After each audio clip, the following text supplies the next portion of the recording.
तो अब जो आपका रेल जो बना रहता है, ठीक है, रेल क्या है, स्टील ही है, ठीक है। तो ये भी कहाँ बनता है आपका, भिलाई स्टील प्लांट, अलग अलग स्टील प्लांट्स में बनते हैं, ठीक है। तो ये आप पूरी प्रोसेस जानते हो कि आप आयरन ओर लेके आते हो, ठीक है। रावघाट तरफ से तुम्हारा आयरन ओर आया, कांकेर तरफ से, रावघाट से, रावघाट की पहाड़ी से पहले कहाँ से आता था, बैराडीला से। फिर उसके बाद वो आयरन ओर गया कहाँ पे आपका, ब्लास्ट फर्नेस में, ब्लास्ट फर्नेस में गया, वहाँ पे पूरे उसको मेल्ट करते हो आप अलग अलग टेम्परेचर में, पिग आयरन निकलता है वहाँ से, स्टील में भी देखे हो। वो पिग आयरन के बाद वो फिर अलग अलग उसमें हम कंपोजिशन मिलाते हैं, ठीक है। मैंने ये भी बताया था कि कार्बन कंटेंट बढ़ेगा तो डक्टिविटी कम होगी, ठीक है। तो कार्बन कंटेंट कितना परसेंट रखते हैं हम, 0.55 to 0.68%। ये सब जेई में आते हैं यार, ऐसे क्वेश्चन जेई में आते हैं, सब ये सब याद करना है, क्या करना है, जेई में आते हैं ऐसे क्वेश्चन, ठीक है।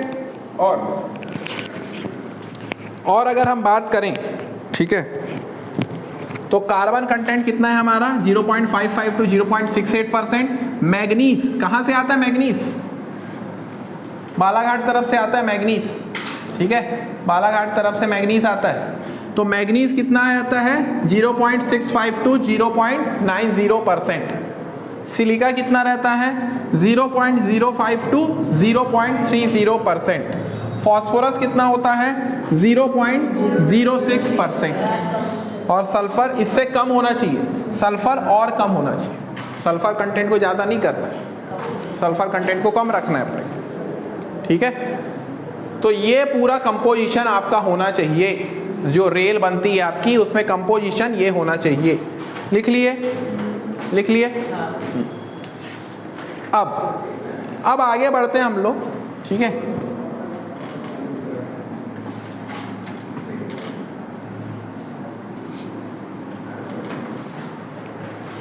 Type of rail section, next बात करते हैं type of rail section. Type of rail section, ठीक। तो टाइप ऑफ रेल सेक्शन में देखो 3 प्रकार की होती हैं। एक होती है आपकी डबल हेडेड, डबल हेडेड, ठीक है। एक होती है आपकी क्या, डबल हेडेड। एक होती है बुल हेडेड और एक होती है आपकी flat foot headed, flat footed rail, flat footed rail, ठीक। फ्लैट फुटेड रेल कैसे होती है भाई, देखो double headed,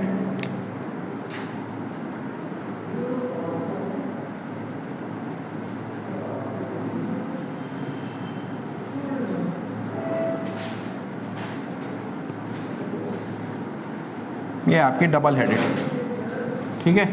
bull headed, bull headed ऊपर बहुत ज़्यादा चौड़ी रहती है,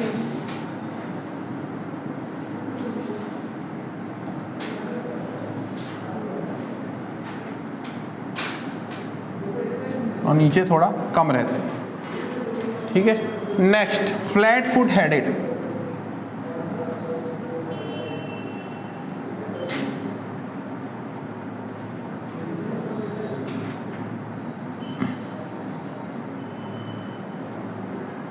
ये है आपकी फ्लैट फुट हेडेड, ठीक, ठीक है भाई, समझ लो फिर बनाना। डबल हेडेड, देखो डबल हेडेड को बनाने का ये तात्पर्य था, ये था कारण क्या था डबल हेडेड को बनाने का। डबल हेडेड को पहले ये बना के सोच के बनाया गया था कि एक तरफ जब ट्रेन चलेगी, जब एक साइड बहुत घिस जाएगा तो हम क्या करेंगे, इसको पलट देंगे, इसको हम क्या कर देंगे, पलट देंगे, फिर नीचे वाला जो है पोर्शन जो दबा हुआ है वो ऊपर आ जाएगा। मगर बाद आगे चल के देखा गया कि बहुत ज़्यादा घिस जाता है, बहुत घिस जाता है।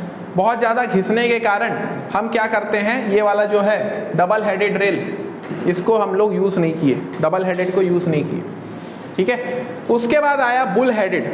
बुल हेडेड क्या था, ऊपर बहुत ज़्यादा चौड़ा था और नीचे बहुत वो था, तो उतनी ज़्यादा स्टेबिलिटी यहाँ पे नहीं बन पाई, उतनी ज़्यादा स्टेबिलिटी नहीं बन पाई, ठीक है। जिसके कारण ये भी क्या हो गया, बुल हेडेड भी फेल हो गया, और बहुत चौड़ा था यार ऊपर, ठीक है। स्टेबिलिटी उतनी नहीं आ पाई। तो अगर आपसे कोई पूछे कौन से टाइप का रेल सेक्शन यूज होता है, तो flat footed rail section use होता है। कौन सा यूज होता है? Flat footed rail section, flat foot, ठीक है। वो रहता था ना बचपन वगैरह में, तुम लोग को जूता पहनाया गया होगा कई लोग को, कि पूरा पाँव ऐसा ये होता है टेस्ट, SI का टेस्ट हुआ था अभी, उसमें फ्लैट फुट चेक करते हैं। पैर ऐसा पानी में रख के रखोगे, ऊपर पत्थर पे रखोगे तो पूरा फ्लैट नहीं होना चाहिए, ठीक है, थोड़ा सा ऐसा शेप होना चाहिए बीच में। तो पूरा फ्लैट फुटेड, नीचे पूरा क्या है? Flat footed. तो इस फ्लैट फुटेड का फ़ायदा ये था कि ये लेटरल स्टेबिलिटी देता था, ठीक है, क्योंकि अगर हम मोमेंट ऑफ इनर्शिया देखोगे तो मोमेंट ऑफ इनर्शिया इसका ज़्यादा था और लेटरल स्टेबिलिटी देता था ये, ठीक है। तो इसीलिए जनरली हम लोग क्या यूज़ किए? ज़्यादा स्ट्रेंथ देता था, ज़्यादा स्टिफनेस देता था, ठीक है। तो इस कारण से हम लोग क्या यूज़ किए? Flat footed rail. क्या यूज़ किए? फ्लैट फुटेड रेल, ठीक है। डबल हेडेड में ये था कि भाई दोनों एक ही जैसे थे, ये सोच के डबल हेडेड बनाया गया था कि ये जब घिस जाएगा तो हम इसको पलट देंगे, ठीक है। मगर ये बहुत ज़्यादा ही घिस गया और इसको जब नीचे रखोगे तो फिर उतना प्रॉपरली अरेंजमेंट नहीं हो पा रहा था, अब ये घिस के थोड़ा चौड़ा हो गया, ठीक है। कौन सा?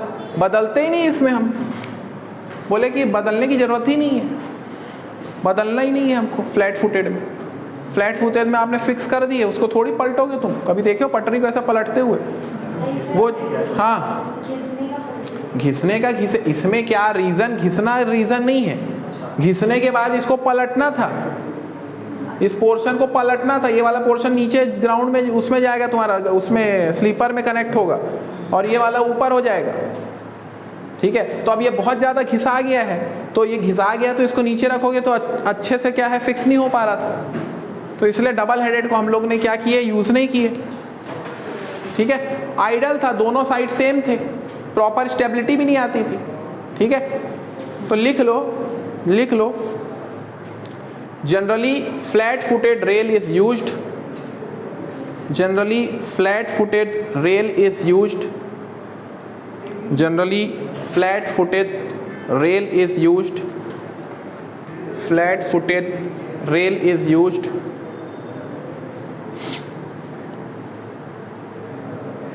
because they have more strength, because they have more strength, because they have more strength and stiffness, because they have more strength and stiffness both vertically and laterally, both vertically and laterally, both vertically and laterally than bull-headed rails, than bull-headed rails, than bull-headed rails, than bull-headed rails,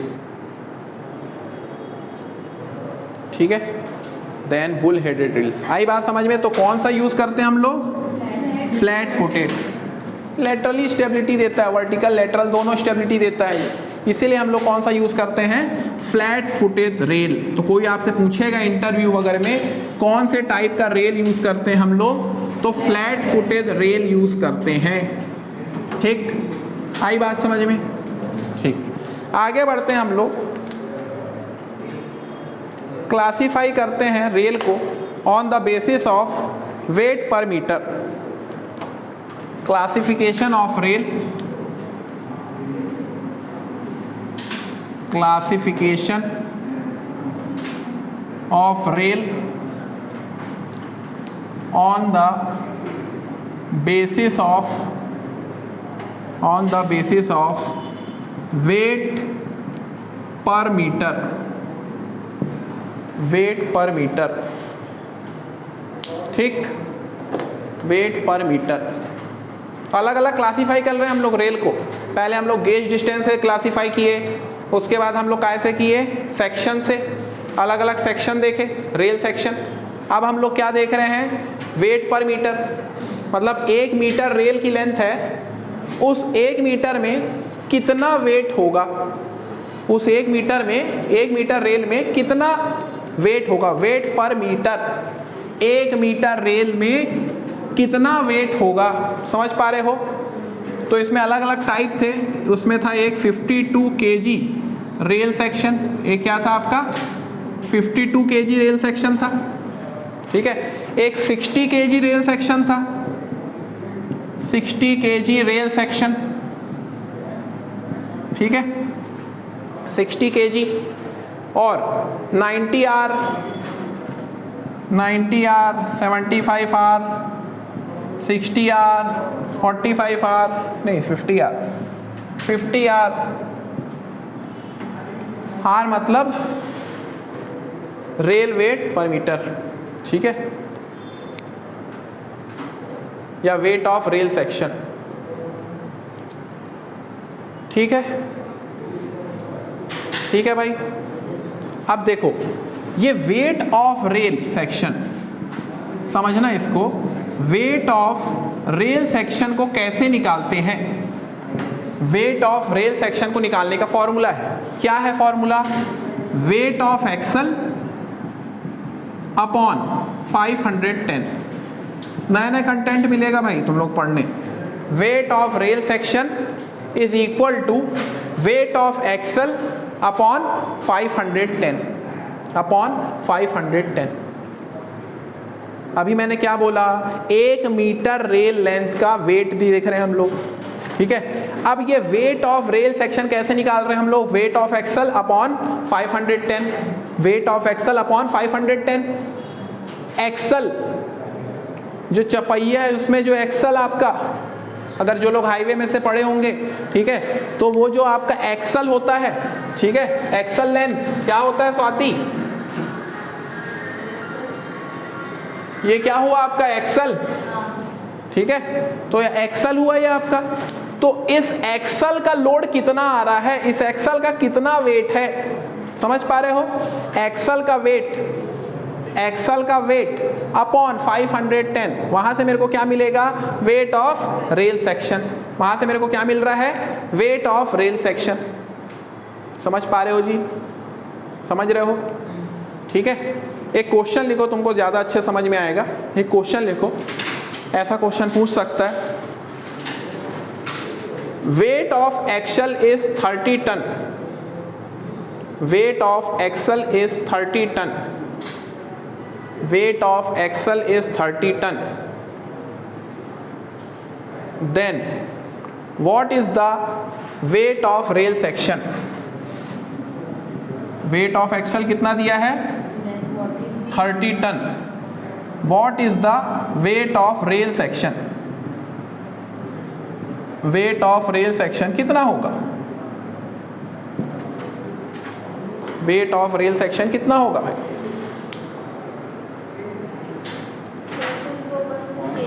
पहले तो KG में convert करो, ठीक है, तो पहले तो KG में कन्वर्ट करो ना, ये टन में दिया है तुमको, तो 1 टन इज इक्वल टू कितना होता है प्रीति,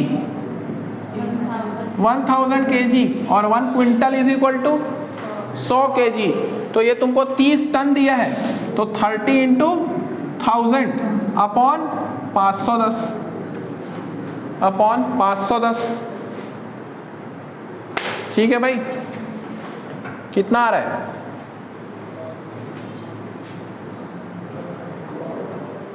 कितना आ रहा है,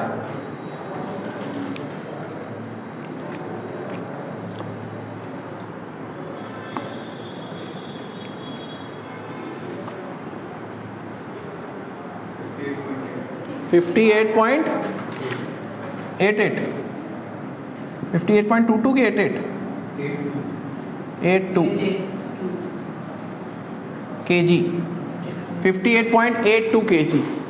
तो अब समझ में आया, अब देखो 58.82 आया है, मगर वो बोल रहा है कितना, या तो तुम 52 kg रेल सेक्शन लो या 60 kg रेल सेक्शन लो, इन दोनों के बीच में आ रहा है। तो अब समझ में आया बात कि ये kg कैसे आ रहा है, kg ऑफ रेल सेक्शन, कि एक्सल का लोड आ रहा है। एक्सल क्या होता है आपको बताया, 2 पहिए बीच में जो ऐसे बांधे हो, तो व्हील का ही लोड, व्हील का लोड आया आपका, वो एक्सल हुआ ना, 2 पहिए को जो जोड़ा है वो एक्सल हुआ आपका, ठीक है। तो उस एक्सल का लोड उस एक्सल के लोड को आपको कन्वर्ट करना है, और ये जो भी आप वैल्यू ले रहे हो ये पर मीटर रेल लेंथ के हिसाब से ले रहे हो। आई बात समझ में? तो ये अलग अलग टाइप के होते हैं, 52 kg rail section, 60 kg rail section, अलग अलग टाइप के। ये तुमसे पूछ सकता है न्यूमेरिकल बना के, ऑब्जेक्टिव में न्यूमेरिकल बना के ऐसा पूछ सकता है जेई वगैरह कि तुमको दिया है एक्सल लोड दिया है, वेट ऑफ रेल निकालो, वेट ऑफ रेल निकालो। क्लियर? आई बात समझ में? नोट कर लिए? ठीक। अब एक और क्वेश्चन आता है, जो रेल की जनरली लेंथ कितनी होती है?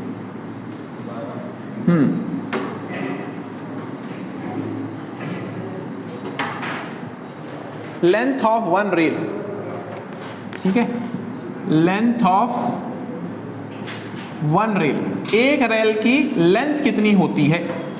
Length of one rail. अगर ब्रॉड गेज को लेके चलूं मैं, किसको लेके चलूं? Broad gauge. ब्रॉड गेज को लूं तो ब्रॉड गेज की होती है 12.8 मीटर, लगभग 13 मीटर के बराबर, 12.8 मीटर, समझ रहे हो? ठीक है। और अगर मीटर गेज की बात करूं मैं, मीटर गेज की बात करूं तो मीटर गेज कितनी होती है? 11.89 मीटर, लगभग 12 मीटर के बराबर, लगभग 12 मीटर के बराबर। ठीक है, मीटर गेज। नैरो गेज भी लगभग इतना ही लेते हैं, नैरो गेज के लिए भी यही वैल्यू लेते हैं, सेम वैल्यू रहती है दोनों के लिए, सेम वैल्यू रहती है। एक रेल का लेंथ, एक रेल का लेंथ इतना होता है भाई। मीटर गेज और नैरो गेज दोनों के लिए सेम वैल्यू है, 11.89 मीटर। बनते हैं ऐसे ऑब्जेक्टिव क्वेश्चन जेई वगैरह में। हाँ, बीएसपी में ज़्यादा बनाते हैं। हाँ, बीएसपी में ज़्यादा बनाता है। ये तो स्टैंडर्ड है, मगर बीएसपी में लगभग 26 के बनते हैं, 26 के बनते हैं, 26 मीटर के बनते हैं। ठीक है, ये स्टैंडर्ड है। अरे पुराना, अपन लोग तो बहुत पुराना पढ़ रहे हैं, अभी बहुत एडवांस हो गया है और आगे बढ़। नैरो गेज इन दोनों का सेम ये है। ठीक है, ठीक, देखा हूँ ये मैं बनते हुए rail.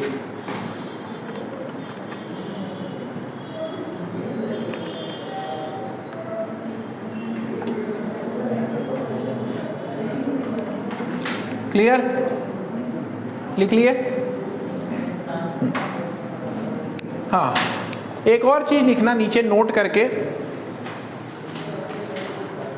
Tensile strength of steel, tensile strength of steel used in rails, tensile strength of steel used in rails should not be less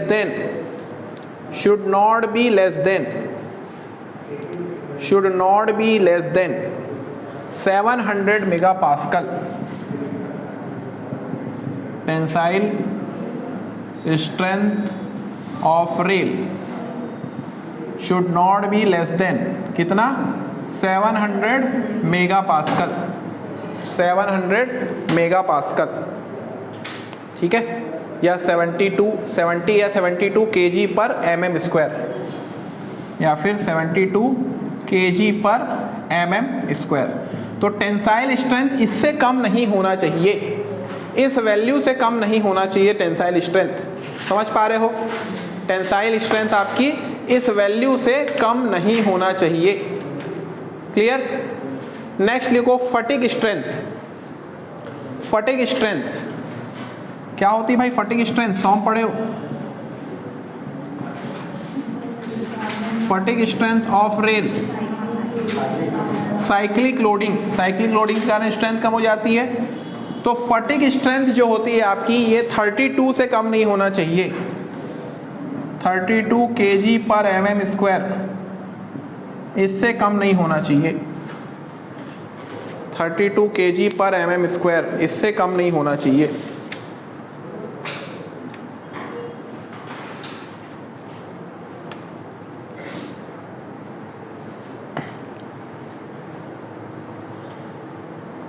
clear हुआ? क्लियर हुआ भाई?